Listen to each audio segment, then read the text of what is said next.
Ladies and gentlemen, the Newton Nomadic Theater presents Story Slam.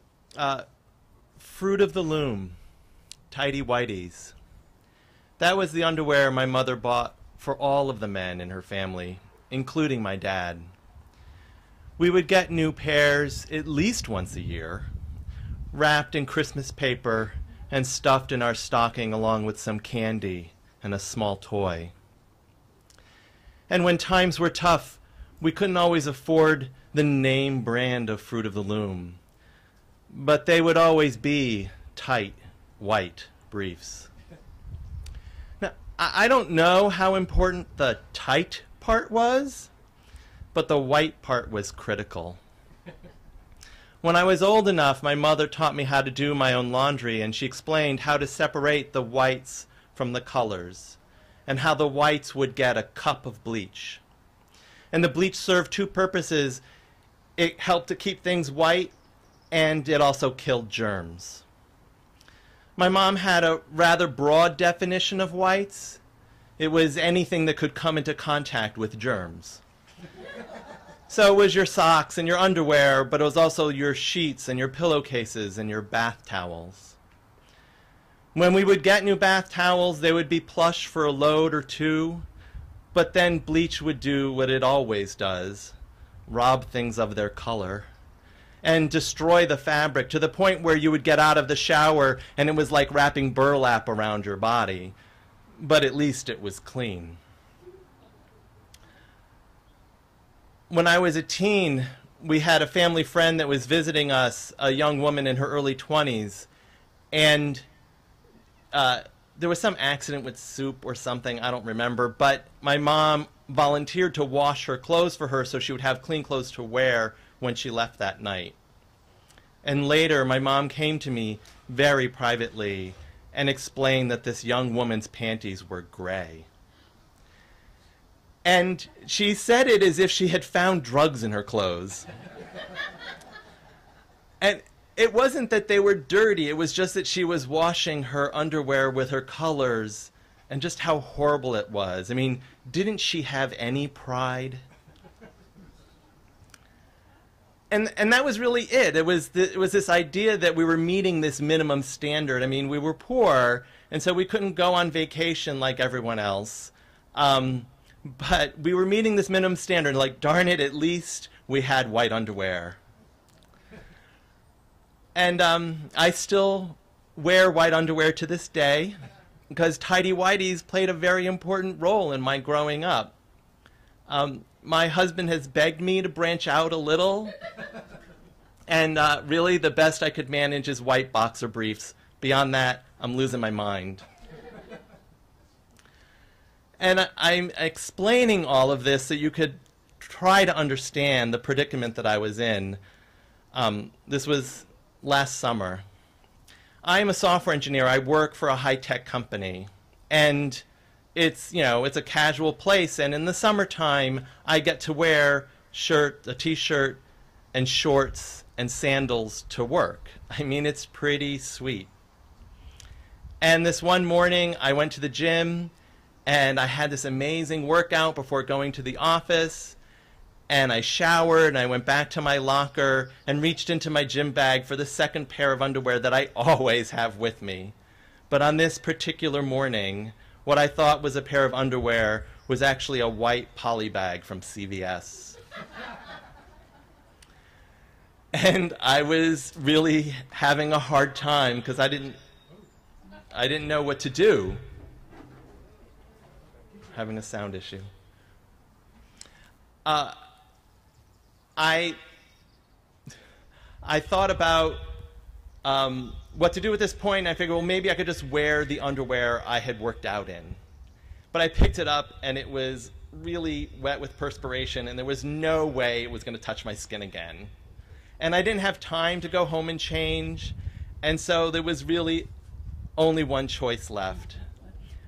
And I went commando.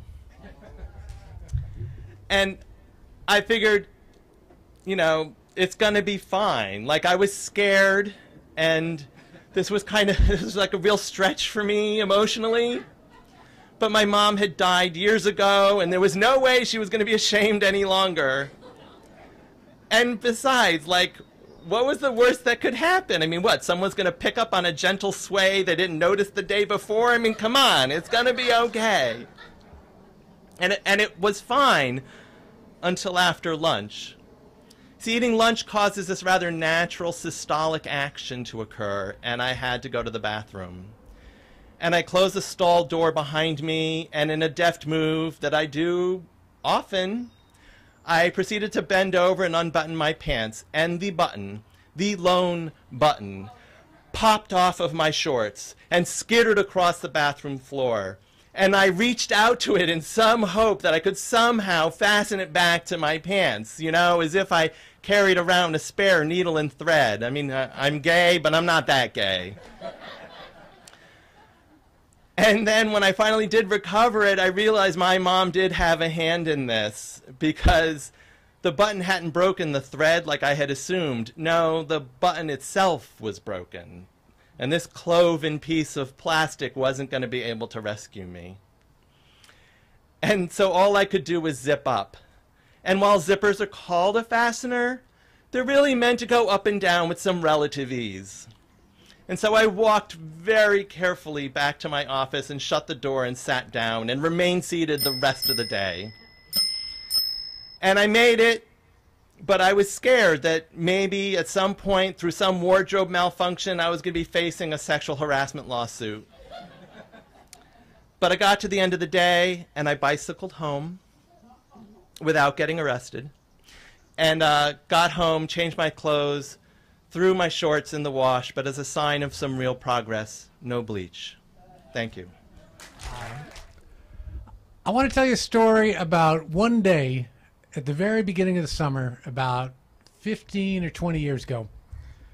My wife and I decided to become foster parents, so we signed up for these courses, and every Saturday we go and we take this class. And then we came to the last Saturday, sometime the end of June, and they gave us a certificate, and they said, congratulations, you're foster parents, and they sent us home. So the next Monday I was at work, and my wife called, and she says, DCF just called. They've got a kid for us. And I said, well, what's the deal? They said, her name's Tara, she's 15 years old. And I said, well, we said no, we weren't taking teenagers, we were taking little kids. Yeah, I know. I tried to tell them that, but they're stuck, and they have this kid, and there's nowhere to put him. So we talked about it. We thought, well, what the hell? Let's do it. So I rushed home from work. I got there just as the social workers arrived with Tara. And she was 15, but she was really tiny. And she was very funny and really feisty, and you could tell she was going to be a handful, but like totally lovable as soon as you saw her. So she comes in, the social worker leaves, we kind of, try to put her at ease. We have dinner, and after dinner I say, all right, there's going to be, there's some rules here. You got to abide by the rules. There's not too many of them. I said the first one should be easy. You got to go to school every day. And there's only 4 more days of school, so I think you can handle that one. So anyway, next morning we get up, have breakfast, and she goes off to school. Now we were living over West Roxbury, so she was taking a bus to Forest Hills, and then she had to take the Orange Line. So she gets on the bus, and I head to the office. So I'm working away. Mari calls me up about 10 o'clock, 10:30. The school just called. Tara never got to school. And I'm thinking, great. We're not even foster parents 24 hours, and our kid's truant. I'm saying, like, we're like award-winning foster parents now. So we're talking about what are we going to do, and well, she's going to come home not realizing she's busted. It's after school. What are we going to do for punishment? Now all of a sudden, like, we've never had kids before. Now we're dealing with like teenage discipline issues. So anyway, I get off the phone. I go back to work. About 3, 4 o'clock, Mari calls me again. She said, I'm really getting worried. She was supposed to be here an hour ago. I haven't heard from her. I'm thinking we should call the police. And I said, well, for what? And she said, report her missing. And I said, well, I mean, she's not missing like milk carton missing. She's just sort of, and she says, I know, but you're legally, we're legally responsible for her, and we haven't seen her since this morning. We really have no idea where she is. So I said, well, yeah, I guess. So she calls up Boston Police, talks to this guy, who's very, very nice, explains the situation, and he says, no, you're doing the right thing. Don't worry about it. We'll put out the word. If any officers see her, they'll pick her up, they'll bring her home, and there won't be any legal ramifications. We'll just get her home. So I said, okay, that's fine. So about 15 minutes later, the phone rings again. the police just called. Tara's been arrested. I said, what? What did she do? And, well, it's nothing serious. She was hanging out with her friends at the train station, and there's a whole gang of them, and the police chased them out, and an hour later they're back, and the police chased them out again. And the third time they just got fed up with it, and they grabbed a couple of them. And I said, we are definitely award-winning bad foster parents. We're still not 24 hours, and our kid's been arrested. It's like, this is real. This is way bad. So I said, I'll be right home. And she said, we got to go down and, bail her out. So I jump in the car, I come home. By the time I get home, the police have called back again. They said, we just found out that your daughter is on probation. And because she was truant and because you reported her missing, we have to hold her overnight.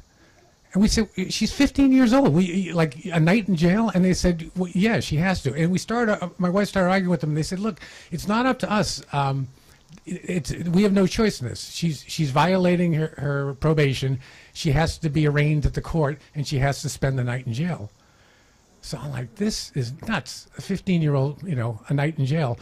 I'm like, they're going to be putting up posters for us. We are like definitely the world's worst foster parents. And we're talking. I said, what are we going to do? And my wife said, I think we should go out to eat. And I said, what? And she said, well, think about it. She's safe. There's nothing we can do till 9 o'clock tomorrow morning. And this is probably the last night we're going to be able to go out in a long time. I thought, well, you got a point there. So we went out and we had a wonderful, we kind of splurged, went out to this fancy restaurant. We had an amazing meal.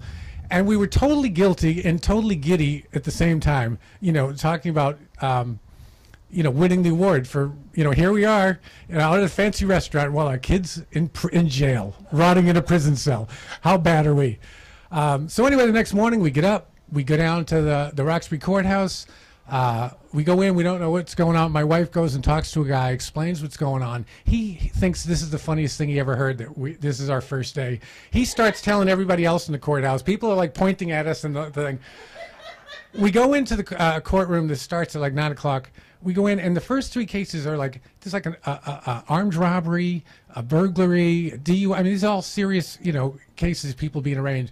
Then they get to Tara, and it's because she's a minor, they clear the courtroom. The door opens on the side of the courtroom, and there's Tara, tiny Tara. She's wearing an orange prison jumpsuit that I think was for an adult. Her hands are cuffed, her feet are cuffed, and she's got like a shackle, and she shuffles in. It was the most pathetic thing you've ever seen.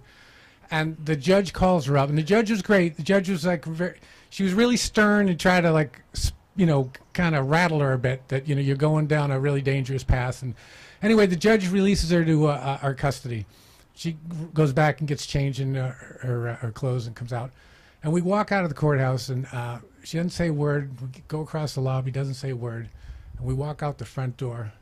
As soon as we hit the front step, she says, I didn't do nothing!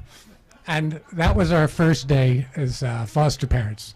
But it wasn't our last day. We went on over the years to come. We had another 22, 23 kids. We had from infants to teenagers, and sometimes 2, 3, 4 at a time. And it turned out we were like okay foster parents. We weren't that bad. They didn't take our license away. It was probably the hardest thing I've ever done in my life, but also the most rewarding and the most soul-destroying and the most exhilarating. I'd recommend it to anybody. Over those years with all these kids, we had lots and lots of situations and things happened. But no matter how bad things got, whenever things get crazy, we would always say, well, at least you're not spending the night in jail. So we were driving down the road. It was just over the Massachusetts line into New York. And we saw a carnival getting set up along the side of the road at a fairgrounds. And we asked so we decided maybe this would be a good place to get a job. So we asked the road boss if we could work there. And he said, we don't hire girls, but we'll pay the guys $10 a day. So he said, great. And then we asked the cop, is it okay if we spend the night at the fairgrounds? And he said, as long as you stay away from the carnies, hippies and carnies don't get along. So we giddy-upped our team of horses with our covered wagon down the driveway into the fairgrounds, and saw the carnies setting up the Ferris wheels and the sideshow and the midway. And we found a spot that was down the road. We had been about 30 days on the road, probably almost exactly 45 years ago. I'm telling you this story of. So it's 45 years ago. We found a spot at the far end of the fairground and set up camp. Took the harnesses off the horses and gave them their food and their hay and their water, and set up the Coleman stove and made some brown rice. Just kind of like an average day on the road. So calm and mellow, and also the great idea, the great plan was that it was going to be a 0-mile day the next day. So we were on vacation, essentially. This was going to be a good day. So we started getting ready to go to bed or to relax, and all of a sudden a band of carnies came our way, and we saw as they approached actually that they had 6 packs of beer. We had a party. We passed some joints around, drank some beer, had a lovely time, shared stories. We all turned in early, and it was a easy night. I actually slept in the metal barn, which was a wonderful spot because it had a roof and a level floor, which was pretty unusual for. It was the first time in a long time that I had had a level floor to sleep on. We were on our way to California. We had left July 4th from New Hampshire, and so we had made maybe 100 miles progress. 10 or 15 miles a day was a good day. So tucked into bed, all of a sudden in the middle of the night there was a huge commotion, and there was just noises, screaming, rabble-rousing, and I got up and I saw that the horse's halter line had been cut. And meanwhile, outside the barn, there was, I could see silhouettes. The elephants were across the street in the hayfield, in the cornfield, I should say. And I could hear the posse of people running over to collect the elephants. And then I heard the elephant trainer saying to the one older elephant that was still had her leg bracelet on. He said, "Blow, Goldie, blow." And so Goldie, the old mother elephant, raised her head up and went, "Ha! Ha!" And the elephants out in the cornfield gently turned around, pivoted around, and walked back to where they belonged. They got their bracelets put on their feet again, and meanwhile our horses were just eating hay. They really didn't want to go anywhere, so it was a moot point. But the big question was, why did their harness line get cut? It's kind of mischievous, don't you think? So anyway, crawled back into my sleeping bag and settled in for another night. The next morning, I got up relatively early and went over and I saw the elephants around the hydrant. And the elephant trainer had a big barn broom and was brooming the elephants, and they were loving it, and the water, the hose, and all that stuff. Meanwhile, the other elephants were wandering away, and the trainer would say, "Get back here," and they would turn around, they would come back, eating the hay as they came. So it was just, I was amazed at how well trained those elephants were. So I came back to our campsite, and oatmeal and instant coffee for breakfast as usual. And my companions decided that they would take an alternative type of trip that day. And I'll let you know, too, that we had all been to Woodstock the year before. So they wanted to change the carnival experience a little. For some reason, I didn't. I don't know why, but anyway, I didn't. I promise. So then, after breakfast, we got off to our assignments: the Ferris wheel, driving walking the ponies around in a circle, letting the kids come and go, and the only accident or the only injury or the only adventure was when the Ferris wheel was going round and round and round and round, and all of a sudden it stopped. It was full of kids. Every car was full, and it just stopped. And no button would make it go. And so finally, John had to, he just had to follow the cords until he found where it was unplugged. He plugged it back in, and the Ferris wheel started going again. So basically, the rest of the day was uneventful. And so there's 3 take-home points. One is that carnies and hippies can get along. The other is elephants can be wonderfully trained.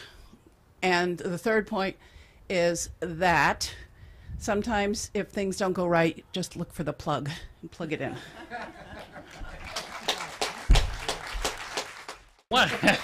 Give it up for Jerry. One of the problems with these kind of stories is not to sound like you're bragging. So I just want to get this out right out front. I was the captain of the team which won the 1972 New England McDonald's All-American Hamburger Grill Team Competition. This is how it came about. I was working in high school at the McDonald's on Huntington Avenue, right near Northeastern. They got out for the summer, and I went to my manager, Spiro, and I said, Spiro, am I going to be able to get enough hours with the kids gone? Are you going to have enough? And he looked me in the eye and he said, Mike, I've had my eye on you as the grill man in the grill team, which I would have been more impressed if I knew what a grill team was. I found out that there was a competition between all the McDonald's stores. It was competitive grill teaming. And for those of you who are not familiar, there may be a few, it's a 3-person team. And it was all, when I did it, I'm embarrassed to say this, it was all men, unfortunately. There was the bun man who toasted the buns to a perfect brown. There was the dress man, ketchup, mustard, pickles, onions. At this level of competition, that was a two-handed endeavor. The ketchup dispenser, the pickle, the mustard, like this, then the onions, and then the pickles perfectly. And again, I don't want to sound braggadocious, but the grill man, everyone agreed, was the most important member of the team. And as the grill man, you'd put down 12 hamburgers, you'd wait exactly the right time, you'd put down 12 more, you'd turn the first 12, put down a third 12, you'd turn the second 12, put down a fourth 12, you'd then take the first 12 off, and by that time a perfectly prepared 12 buns, perfectly dressed, would be ready for you, and close them up. It was a thing of beauty when the team worked perfectly. It was like an Olympic bobsled. It was like a NASCAR pit crew. Just a thing of magic. So we practiced like crazy. We went to the district competition and we won. In all honesty, I have to say I felt that some of the teams of the district really didn't take it seriously enough. We then went to the Massachusetts competition, and we won that also. And that was an incredible upset because we were an urban McDonald's. And in 1972, most of the McDonald's were still in the suburbs. And Spiro was very sensitive to the fact that the McDonald's people kind of looked down on the urban stores. So for us to win the state competition, it was a big deal. Then we went to Burlington, Vermont for the New England competition. And when we got there, we realized that we were the outsiders. It was clear that most of the other teams and coaches all knew each other, and were all talking to each other, and we were kind of over here. Nobody was talking to us. But we felt better when we found out that the judges were not from New England. Now, judging in hamburger grill team competition is very important. because a lot of people think it's just speed, but that's not true. There's also a style component. How well are the burgers, are the buns browned? How perfectly is the dressing placed? And most importantly, when that meat comes off the grill, not done too much, not done too little, put right in the middle of the patty. It's kind of like the scoring for Olympic ice competitions. Same kind of concept. The judges for the regional were from New York City. And what impressed us quite a bit is they drove those judges up from New York City in the Ronald McDonald luxury tour bus, which was parked outside the competition. That day, I would say we performed with panache. We were on, we were hot, and we won the competition. It was an incredible thing. We got $100 each as a prize. We got a plaque for the store. And after the competition was over, Spiro told us that we were going to get driven back to Boston in the Ronald McDonald luxury tour bus with the judges from New York. Very exciting. The next day, Spiro tells us, now that we've won New England, we're going to Nationals. Nationals that year was at New York City. We practiced like crazy for another month. It was now late in August. They drove us down to New York City in the Ronald McDonald luxury tour bus. We got to New York. There was a big convention center. They had grills set up all over the place. There were McDonald's people and teams from all over America. They set us up next to a team from New Jersey, and I'm checking him out, and he's checking me out. He was a young Hispanic guy, and he reaches down and he pulls out a suitcase, little small suitcase, and he flicks two flicks, and he opens the cover, and he pulls out the handle to a spatula. He then takes out the blade to a spatula, and he turns it a few times, and he gives it a hit, and it goes click, and clicks into place. He had a customized, personal-made spatula. And I realized at that point that we were out of our league. This was, we went out in the first round, and I can't complain. It was fair. We got to spend a day of watching some real first-class hamburger grill team competition. At the end of the day, they drove us home in the Ronald McDonald bus, and to be truthful, there was some recriminations and some regrets. Should we have practiced harder? Did we get too cocky? But I finally consoled myself with the thought that no matter what happened, and no matter what had gone on, they couldn't take away the fact that for the rest of my life I could say I was the captain of the team which won the 1972 New England All-American McDonald's Hamburger Grill Team competition. Yeah.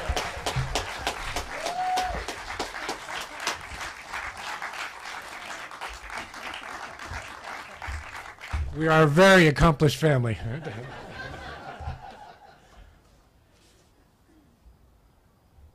Walter Franklin.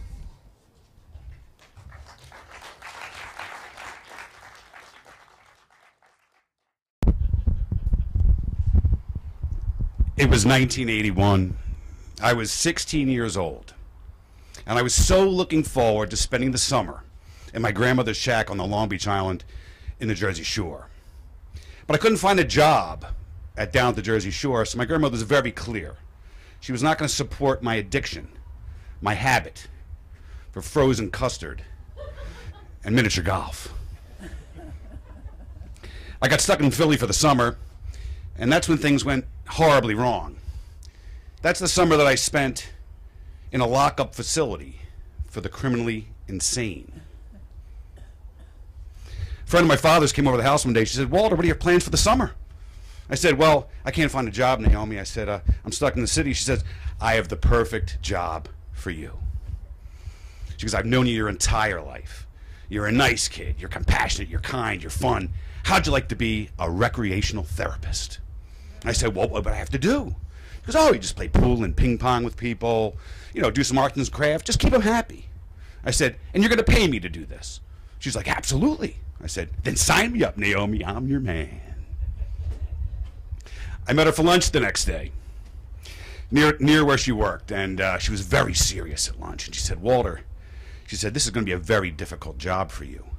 You're going to meet people with extreme personality disorders, pathological liars, manic depressives, schizophrenics, people with extreme psychoses. But it's going to give you a great gift in life, in that you're going to be able to pick little slivers of these personalities out in people when you meet them. And you're going to know what they're all about within a few minutes of meeting them. Now, you don't know what I'm talking about right now, but you will. I'm like, yeah, Naomi, are we doing dessert? Because I could have sworn I saw like a banana split on the menu that I'd like to wrap my gums around. We go to where she works. It's pretty locked down. Small fortified windows, double door man trap with a guard in between. Inside, there are door frame sized orderlies and panic buttons every 3 feet on the wall. We go to her office. She says, Walter, when people commit crimes and they have psychiatric problems, they're held here until they await trial. She goes, you can read their files if you like. I said, Naomi, I said, if I read these files, I'm not going to want to hang around with these people. I got to do my job. She says, well, you know, suit yourself. Part of my job was to actually take some of the better behaving inmates on walks around the grounds. One day, one of the guys goes, hey, Walter, I'm going to run away. What are you going to do about it? I said, well, I said, absolutely nothing. I said, but if you're leaving, I suggest you go that way. About 1.5 miles, you can hit the tree line, little rough terrain, the expressway. If you can actually frogger it across the expressway and not get hit, you got a good shot of being home free, Phil. I said, but while you're doing all that, I'm back there on the phone with the state police. They'll scoop you up and beat your ass. You'll be back here in time for dinner. And I think it's taco night. Is it taco night? It's Taco Tuesday. Taco Tuesday. How could I forget?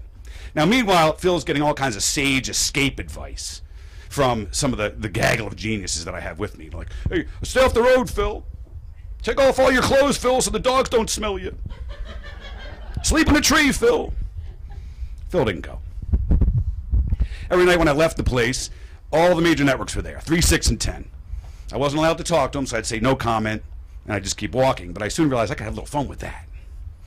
The next night I come walking straight out toward the news vans with my finger in the air like I'm going to make a statement. Oh, they come scrambling out of the news vans, and they got the cameras rolling. You know, they got the microphones in my face, and I'm like, I am not a crook. No comment. And I strut away like George Jefferson with a big smarmy grin on my face. I soon realized I didn't really need to watch the news.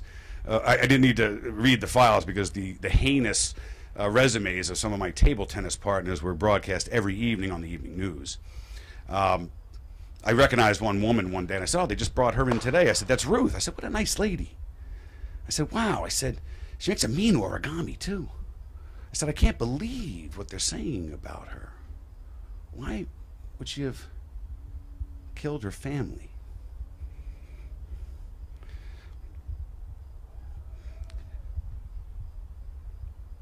It was a very tough job. I basically had this unwritten code that I foisted upon myself, this harebrained work ethic. And I said to myself, if you have to hit the panic button, then you have failed. Meaning that, you know, it's your job to keep things copacetic and keep people happy. And if you're calling for help, then you didn't do your job. You know, I never did have to hit the panic button, but I came close many, many, many times.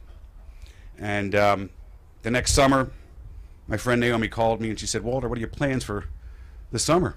And I said, well, I don't know, Naomi. She says, well, we'd like you to come back and work with us again. I said, well, I don't think I can do it. I said, I just can't do it. She said, why, Walter? The whole staff's asking for you. They want you to come back. You did a great job for us. I said, Naomi, I just want to go back to being a kid again. One summer, I worked on the ground crew at Fenway. On my second day of work, we had to put the canvas on the field 6.5 times. New record. They put me in the newspaper the next day. One summer was the first time I got to make out with my girlfriend. It was in the hayloft of her grandparents' farm. Pretty idyllic. So, there's a good story. Well, let's get the... here we go. Rachel Greenberg. Thank you. Hi. Okay, can you hear me? Okay. So, Some of you know the story about Elijah the prophet, and some of the stories about him is that he, when he comes to earth and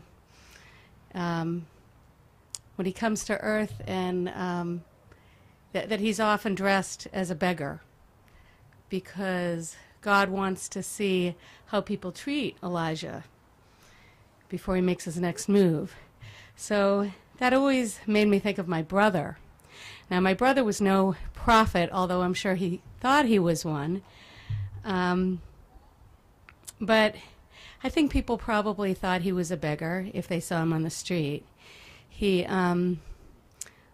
was mentally ill. He was schizophrenic, and he often wore very raggedy clothes that sometimes smelled.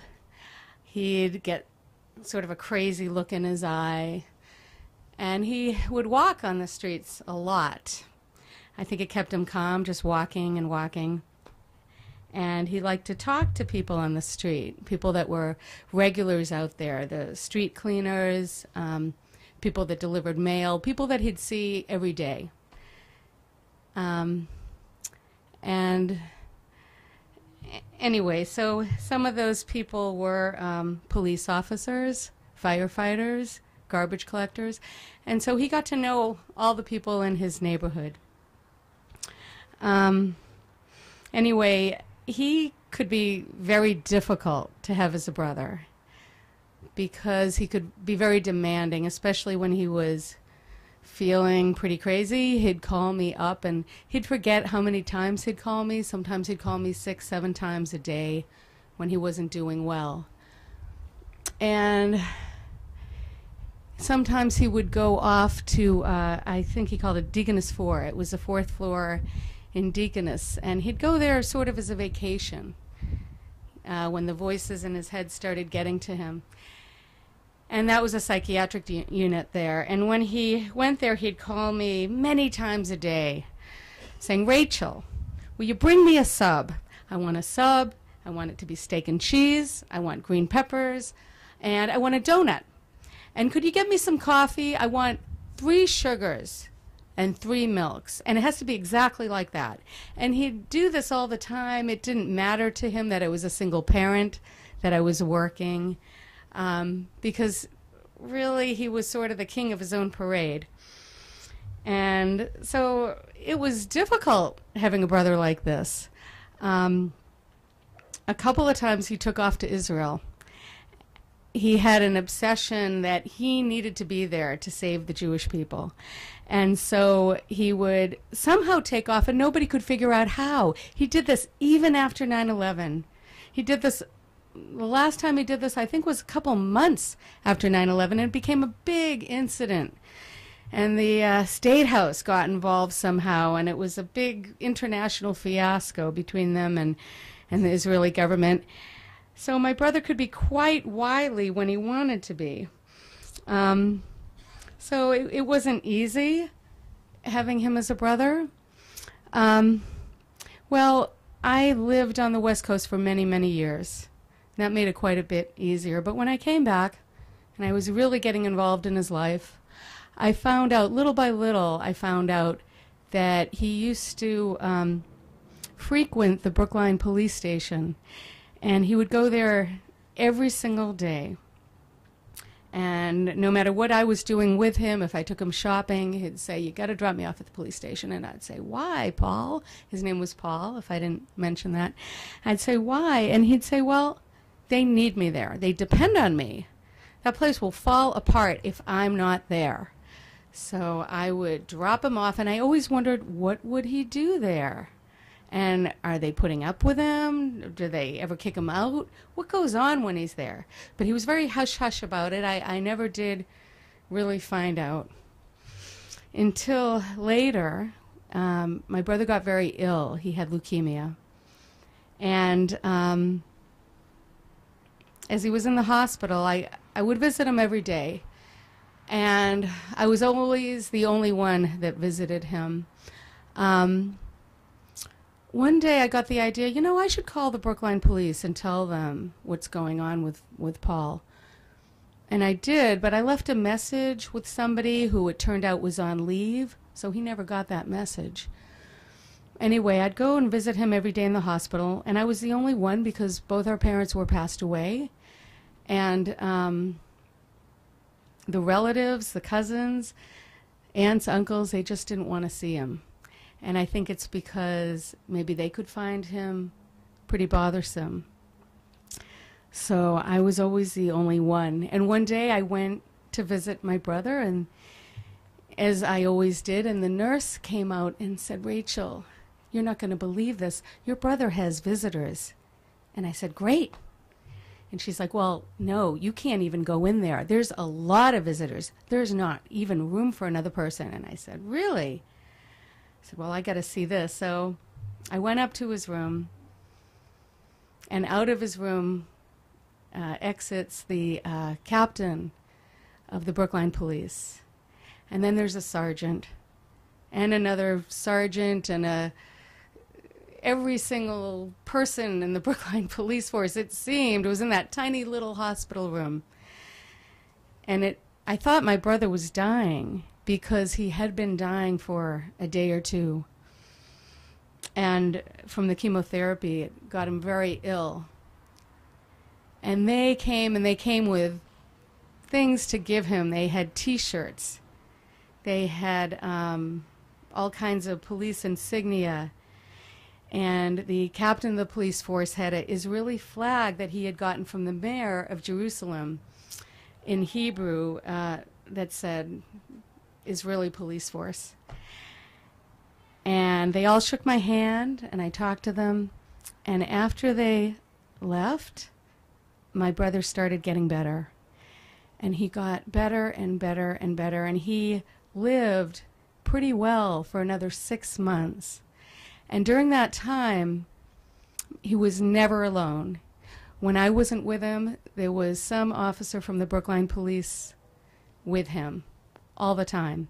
And they would bring him steak and cheese subs with peppers and onions and donuts and milks with 3 sugars, and coffees with milk and 3 sugars. And they were there almost every day. And the day he died, anybody who had any doubts about my brother came to realize he must have been a very, very important person, because there were police lined up all up and down the street in Coolidge Corner out of Levine's Chapel.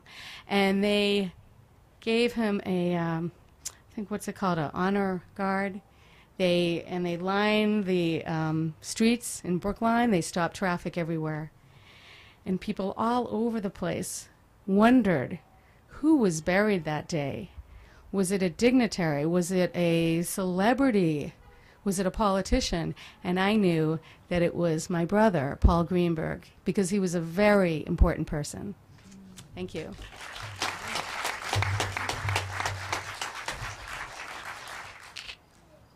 Curiosity killed the cat. That's what they say.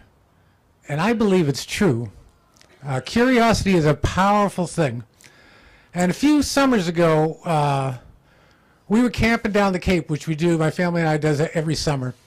And as everybody who knows me knows, my family and friends, I always have at least one, ridiculous project I'm working on in the background. And this summer was no different. I was working on this project in my spare time. And over the course of the summer, it all started to come together. So it got to be about August. And I thought, oh, this thing's ready to go. So we need a crowd. So we're on vacation, we're camping down the woods, we're away from home, and it's like, well, how are we going to round up a crowd?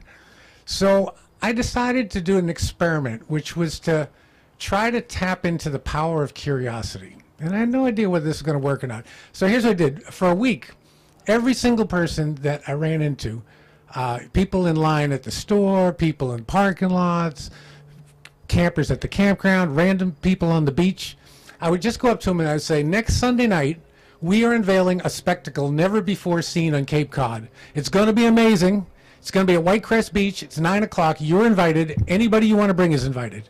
And they'd say, well, what is it? And I'd say, it's a mystery. And they said, well, what kind of mystery? And I'd say, it's amazing. You're not going to believe it. And I wouldn't tell them any more than that. And So I did this to a few people. I felt kind of weird. It was kind of a weird interchange, but I'm thinking, well, I don't know. I mean, this probably is, I'm not sure this is going to work. The second day I was at this, a guy came up to me at the beach and said, "Are you the guy with the mystery?" And I thought, oh, this is starting to work. And I said, yeah. And he said, my friend told me about that. What is this spectacle? And I said, it's amazing. Yeah, but what is it? And I said, you're just going to have to come and see. All things will be revealed in time. And I said, 9 o'clock, Whitecrest Beach, you got to be there. So on it went all week long. By Friday, I woke up Friday morning, I went down to the general store. I put something on the counter, I don't know, a gallon of milk or something. And I said to Drew, the guy who works there, I said, how much is that? And he says, it's a mystery. So at that point, I knew, this was working. So Sunday night comes, and everybody's supposed to be there at 9. We go down there about 8 o'clock. Now, I should tell you, the Whitecrest Beach, very interesting place. If this is Cape Cod, is it that way or that way? I don't know, this way. There's one continuous beach here from Chatham up to Provincetown. And Wellfleet's about in the middle. And much of that beach is big high dunes, but Whitecrest Beach in Wellfleet has got some of the biggest dunes in the whole outer Cape. It's like over 100 feet high. So you pull into the parking lot. We pull in about 8 o'clock. We got a whole car full of stuff. We got all this firewood. We got guitars, and we got all this equipment. And we haul it all down the 100-foot dune down to the beach. And we get this big roaring beach fire going. And then we set up all this equipment about 40, 50 feet away and cover it with a tarp, with the sign that says, danger, keep back, stay away. And we wait. And about, I don't know, 8:45, 10 minutes to 9, all of a sudden we see way up there, we see a car pull into the parking lot. And it's like, somebody's coming, great. And then, another couple of cars. And by like 5 to 9, it looks like an ant farm. People are streaming down the side of the dune. And by 9 o'clock, we've got a party going on. We got this big fire. All these people are showing up, and there's music and playing guitars. But of course, everybody wants to know what's going on over there. Well, we milk it for about a half an hour. We just sort of, as long as we can. But eventually, people, they come for the show. What is it? So about 9:30, I walked over to. Now you have to imagine. I mean, this is what? This is about 20 feet high. Well, a dune, 100-foot high. So this huge wall, and behind you, the surf just lapping in, and above you, it's pitch dark except for the stars, and that's the scene. So I go over to this pile.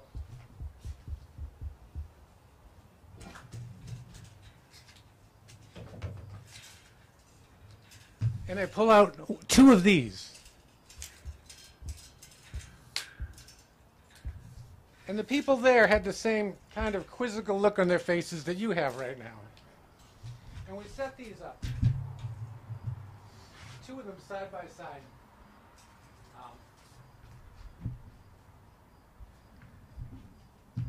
And then we pulled back the end of the tarp here, and we pushed a button.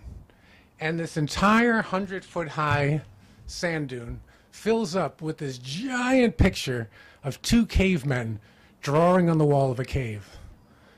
And then a second later, there's a picture of these Roman guys in togas throwing discus. And then there's like medieval guys jousting. And this thunderous voice is saying something. Can we get Since the dawn of time, we, the human race, have distinguished ourselves from the lesser life forms with the quality and quantity of our recreational activities. From the caves of Mesopotamia to the present day, we've continuously harnessed each new wave of technological development to build better and better yo-yos. This unrelenting evolution from the Stone Age to the present day has brought us to a new pinnacle. And then we're moving on to jet skis, by our ancient ancestors. kite sails. Ladies and gentlemen, we give you King Kong! And there was a 100-foot high version of Pong, the first video game. 2 paddles and a bouncing ball. Bonk. Bonk. Bonk. And these were these are the players. These are the how you played it. And for the next 2.5, 3 hours till the batteries ran down, we had people lined up to play the world's biggest Pong game. And I realized if we told people come down, we have this big Pong game, nobody would have come. But the thing that got them all there was the mystery, the curiosity, and that's what I learned that night.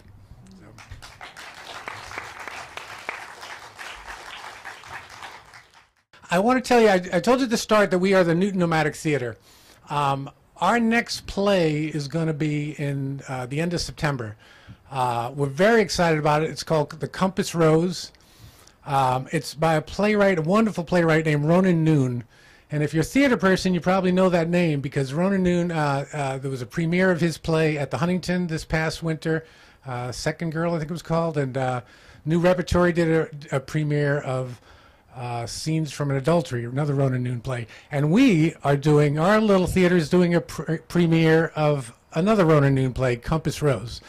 But I'm very excited about this one because the directors, we're going to present this in a way that's as nothing like the shows. If you come to see our other shows, this is going to be something totally different. It's going to be amazing. Anyway, I can't tell you any more about it because it's a mystery, and you won't be disappointed. So sign up for the mailing list. Good evening. Summertime, the arrival of summertime in New England happens to coincide with the arrival of the rainy season in West Africa, where I spent a total of 8 years. And in June, middle of June in 1993, I was working and actually a very minority owner of a company, a joint venture of a Guinean contractor and a contractor from New Hampshire that I had gotten to come over there. We had a USAID funded project rehabilitating rural roads, or as they say in Guinea, which is a French-speaking country, Rehabilitation des pistes rurales. And the rainy season was coming, and this was a USAID-funded project, and the way they did it was we got paid every 10 kilometers, we got paid approximately $200,000, but it had to be all done. And we had done fairly well, and but if we didn't get this last section of road done and get that $200,000, things were going to fold. And I wouldn't get paid, and we probably wouldn't be able to continue. And the rainy season always started in my previous years in Guinea within a couple of days of the summer solstice, or June 21st. And it was middle of June, had a week to go till the rain would start, and we had 2 weeks worth of work to get done with this road, or we were in trouble. And I was quite concerned. Not much I could do about it other than pushing forward and trying to get everybody to work as hard as they could, and they were doing it. And it stayed sunny, and we were doing all right. But I explained the situation to my driver, who was a young guy from the village there, and he said, "Boss, I think I know someone who can help. I'll pick you up tomorrow morning." And he took me, I had a four-wheel drive pickup, and we went quite far into the bush to this very small village of maybe a dozen mud huts with thatched roofs. And he was taking me to a marabou. And Webster defines a marabou as a dervish who supposedly has supernatural powers. Now, this might seem like an extreme thing to do to try to solve my problem, but I was really at a loss, and the rain was coming. So we went into this hut, and this very old gentleman is seated there, and we sat down, and my driver explained to him in the Malinke language the problem, and he said he could help me. And he wrote up for quite some time this elaborate in Arabic papers, and he folded them all up, and he sprinkled something on them, some liquid, and then he took brown paper and tied this all up and gave it to me and said, "Take this to where your road ends and hide it under a rock where no one will find it." Well, I did that, and the 21st came, and it was beautiful, and we kept going, and we kept going, and the rain didn't come, and we called the USAID representative from Conakry, the capital, to come, that we were getting the road done, and we did. On the 28th, we finished this road. It was accepted. We were going to get our money. Everything was fine. And now you may question, as I had a friend of mine say, this is ridiculous, but the takeaway that I learned from this is, when in Guinea, do as the Guineans do. Thank you.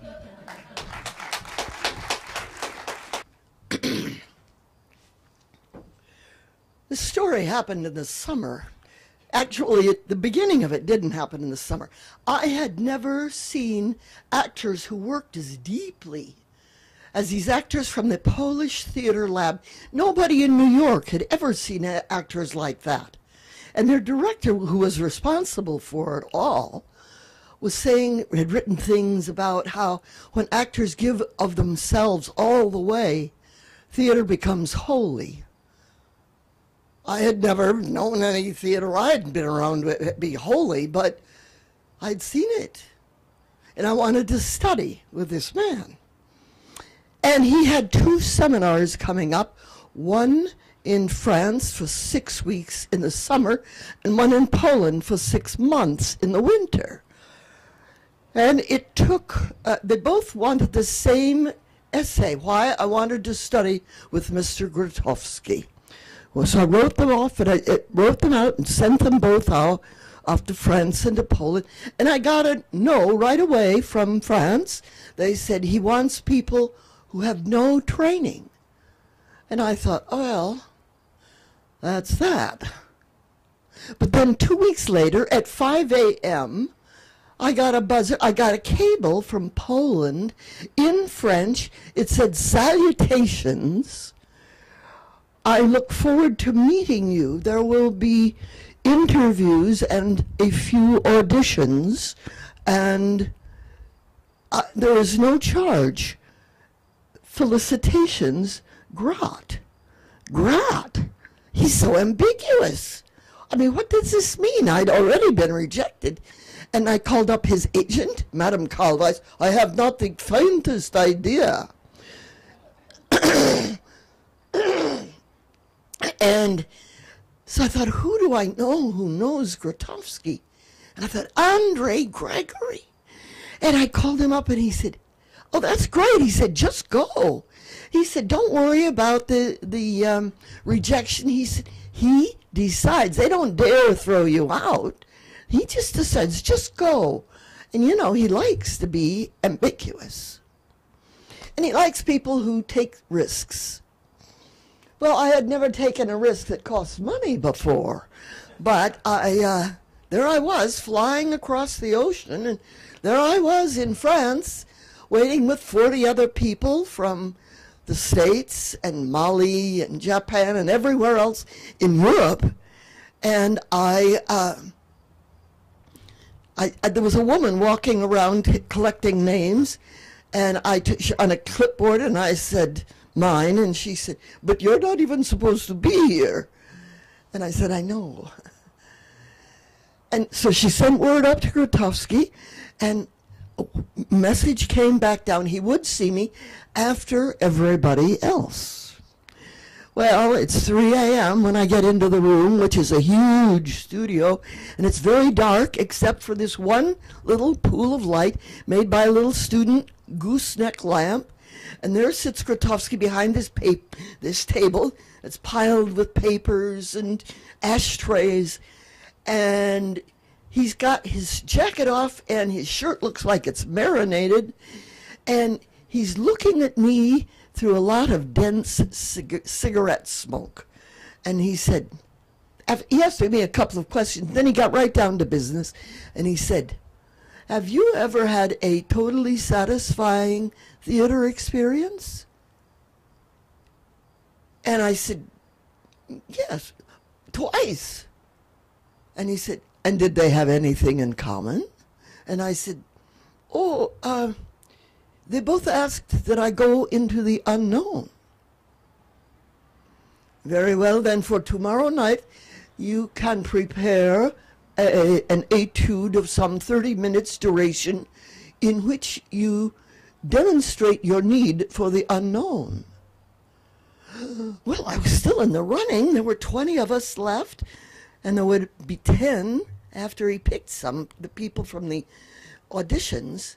But now, where was I going to get, how could I do something about my need for the unknown? I needed to do something I knew first, and then do the same thing again, but in some unknown way. And I know what I would do. I would do Mad Queen Margaret. Oh, she rages so. And I'd done it a number of times, never to my satisfaction. And the first time I go through it on the Monday night, it's better than any time I've ever done it before. And then I kind of pull myself together and go into the unknown. I throw out everything I've ever known. And it's like I'm flying and I'm out of the box. I feel like I don't even care if Grotowski takes me or not, because this gives me this. It was not that he is interested. It's that I took a risk. Not that he took me, but that I took a risk. And so the next week in the seminar, I was warming up, and I realized I was so lucky. I was at the center of my world. And it wasn't because of them being accepted. It was because he had set me up for taking a risk. And I thought, what a thing to do, to go to someplace unknown. I'm flying like this. And I just did it because I took a risk. It felt sort of spiritual. Thank you.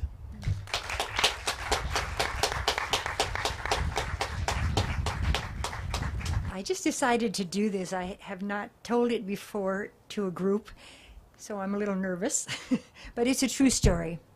And it happened a year and a half ago, a summer in India, not here.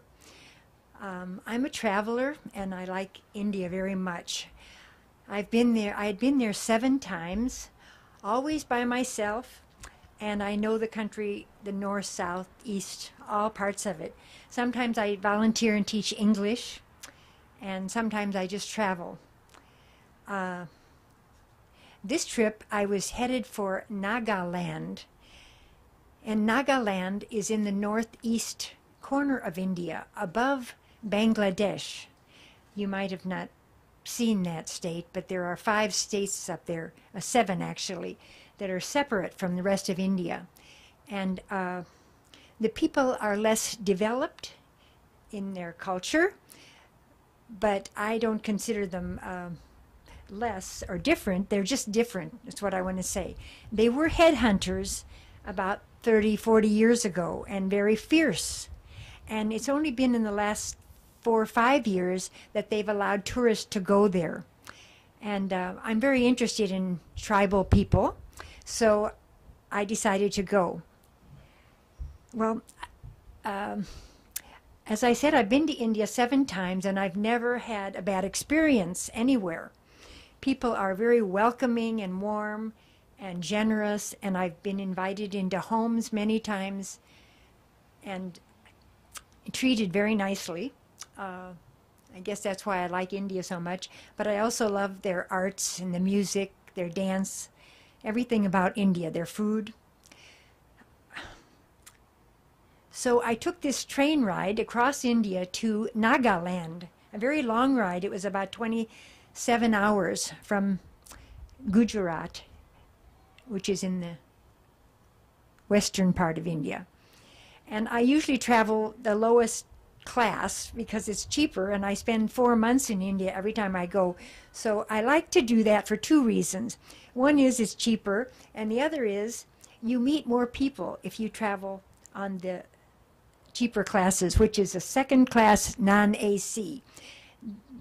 The compartments on the train have 3 bunks on one side, facing 3 bunks on the other side. and then 1 or 2 at the end. And I like to get the top bunk because if you're up there, nobody bothers you. It's the quietest.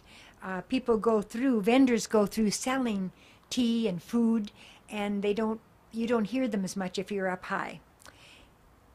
So this trip, I had been traveling for about 26 hours. I was almost to my destination, but I was in the state of Assam, which is right next to Nagaland. And I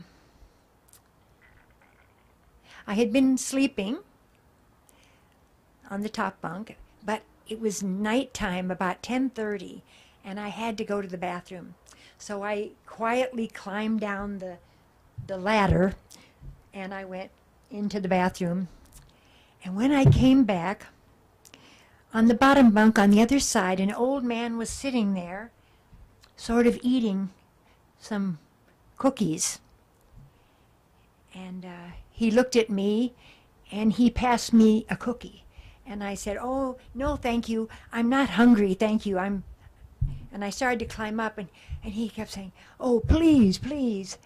And I thought, here I am, this American, refusing this old man who's offering me to share some of the last food he has. That seemed very impolite. So I said, "Oh, all right." And I said, "Thank you very much." And I took a cookie, and I ate it. And he smiled, and I smiled. And I climbed up my ladder, and I lay down and went to sleep. When I woke up, I was in a hospital, a government hospital in Assam, in a big ward with 14 bunks, upper bunks and lower bunks. And I thought, what am I doing here? And it's very funny. Before this happened, I had been traveling alone for a couple of days. If anyone's been a lone traveler, it's very exciting to be alone because you meet new people all the time, and I like that. But I hadn't met any new people for a couple of days, and I had really been feeling kind of lonely. And here I woke up in a hospital with all these people sort of staring at me. And when I asked a nurse why was I here, she told me I had been drugged on the train, and someone found me at the end of the line and called the railway police. And they came and carried me down and took me to this government hospital. But I felt fine. I didn't know why I should be there, except when I tried to get up, I was dizzy. So they said I just had to rest. They did some blood tests and urine tests, and they couldn't find any trace of something in the blood. So they said it had to be a mild drug, and they didn't ever determine what it was. But this old man, I guess, unless that was a disguise, had taken my backpack, my big, heavy backpack with everything in it. He had cut my money belt, which was under my shirt. We must have known what he was doing. Cut that and taken that. And I had nothing except the dress I was wearing, an Indian dress I was wearing. But I had a small bag that didn't look like a purse. It was just a little cloth bag under my head that I used as a pillow. And in that, I had my cell phone and my list of addresses and contacts, which were probably the most valuable thing I could have had, and maybe $20 in small cash, Indian currency.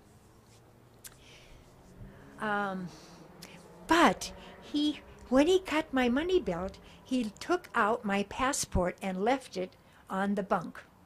So I had my passport. Thank God. Well, about an hour later, a journalist came into the hospital, and he said, he looked at my name and he said, "Can I interview you? I want to write a story about what happened to you. It sounded very interesting." And I said, no, I don't want anyone to know, especially my family. If you write it, the word will get out. And I said, "No, you cannot know anything would happen. So a couple hours later, somebody came in with the Times of India, which came out all over the country that day already, with the whole story in it, with my name and what happened. And it said, I think it said either tourist or American tourist gets drugged, robbed, and rescued. Oy, oy, oy. Now I knew I was going to be in trouble. And I wanted to get to Nagaland. So immediately, my friends that I know in India, I have several friends in different states, saw the story and he knew my cell phone number and called me. And also in Delhi, I had a good friends in a family, Indian family, that had lived in my home for 6 months here in Newton. And so when I talked to them, I asked if I could borrow some money because I didn't have any money. And of course, he wired money to my doctor, to him, and then my doctor gave it to me. So I had $250 to last me 2 more weeks. And that, I knew that was all I needed. So I was feeling better.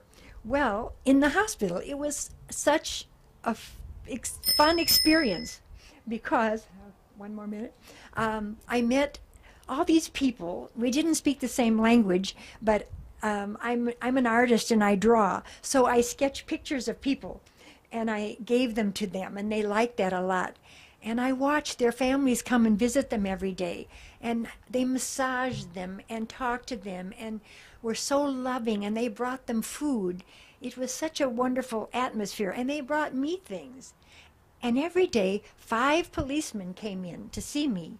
They were the ones that were railway police, and they brought pictures of criminals for me to look through and see if I could recognize this man. But of course I couldn't. But that was sort of interesting. And one policeman was assigned to me for 3 days, and he sat there in the same ward just to make sure I was all right. And then he would walk me up and down the corridor for exercise, making sure I didn't fall because I was still a little dizzy. But by the 3rd day, I felt fine. And they said I could leave.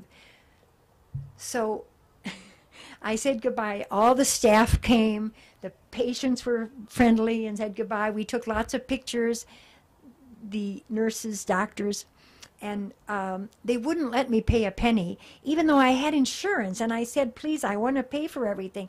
No, you're a guest of our government. We wouldn't think of taking money, and we're so ashamed and sorry for what happened to you. I mean, they were so wonderful. So I said, okay. Anyway, when I left, they all said goodbye. And the police took me out, and there were 5 of them, 2 on one motorcycle, 2 on another, and the 5th one, and me on the back of his motorcycle. And they drove me a long way to the bus station where I would get another bus to Nagaland. And I got to ride on the back in this heavy traffic. It's very exciting to be with 3 motorcycles on the back, because all the traffic just whoop, separates like that, and I went through feeling like such a big shot. But I did make it to Nagaland, and I had another fabulous time. But India's a great country if you ever want to go there, but don't eat any cookies from strangers.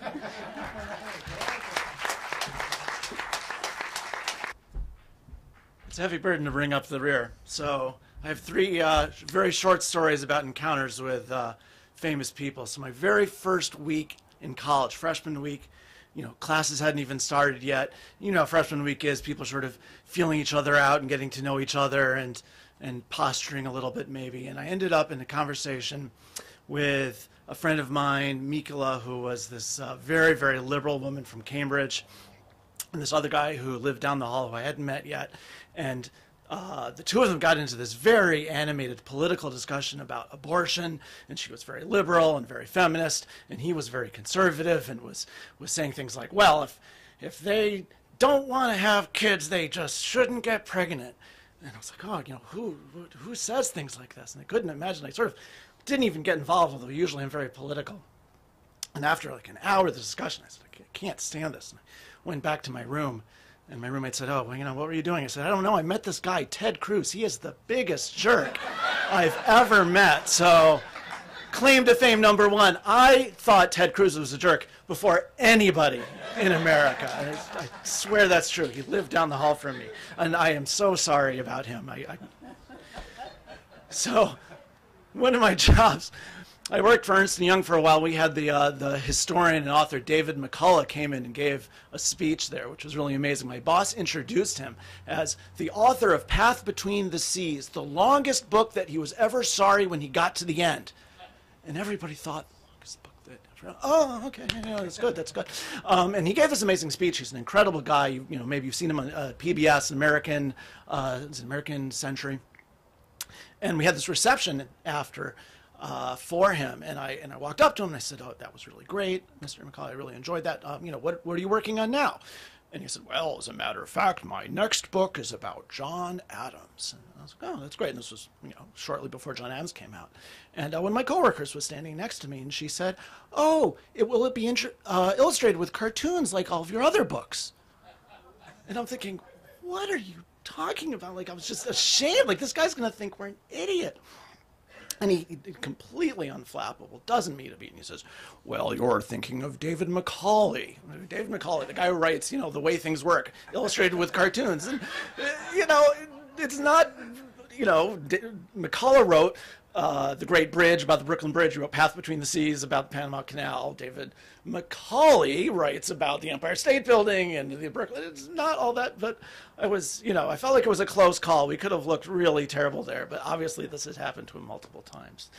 Third story, so back to college. I needed money in college. I worked in the B. Daltons, if you can remember B. Daltons, the bookstore, on the street across from the campus. And I sat there and I'm working and the phone rings. I said, hello, B. Dalton's, can I help you? And this voice says, hello, I am looking for the book Fantastic Sex. And I'm thinking, okay, Bob, like, no, really. But you can't say that because you never know. You know, there's a lot of immigrants. You know, someone, you know, grew up in Germany. So you know, I play along just to be sure, just to be safe. And I look it up, and it turns out there is such a book by whatever author. And I go down to the shelf, sexuality section. I don't find it. I come back. I say, no, I'm sorry. You know, we don't have it. We could order it for you if you want. She goes, oh, thank you very much. You know. So the next day, in the college paper, there's a picture of Dr. Ruth walking across campus. She was in town visiting her niece who was going to school. You know, it was really her. And so I like to say, when Dr. Ruth needs sex advice, she calls me.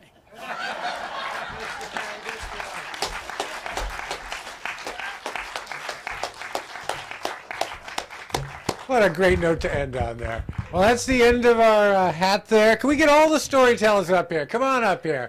We want a big hand for all the storytellers, and especially the first-time storytellers, of which there are a number tonight. So come on up here.